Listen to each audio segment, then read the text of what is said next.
বাদশার সহধর্মিনী নিফারতিতি নাকি এখন মিশরের সর্বশ্রেষ্ঠ সুন্দর। হ্যাঁ, এখনই দেখতে পাবে।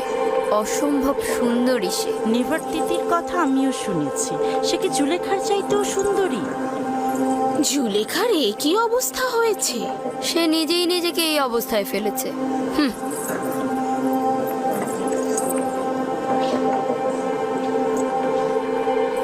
আমি শুনেছি যে চতুর্থ আমেনহোতেব নাকি আমাদের আমন খোদায় একেবারে বিশ্বাসী নয়। যদি বিশ্বাসী নাই হয় তবে কি করে অজ্ঞামোহর তার মাথায় মুকুট পরায়? এটা একটা আনুষ্ঠানিকতা, কোনো উপায় নেই। প্রাচীনকাল থেকেই প্রধান খাদেম আর আজিজে মিশর বাদশার মাথায় মুকুট পরিয়ে থাকেন। আমার বিশ্বাস যে চতুর্থ আমেনহোতেবের হুকুমতকালে মিশরে অনেক উন্নতি হবে। তার আমুন এবং ইবাদতখানার খাদেম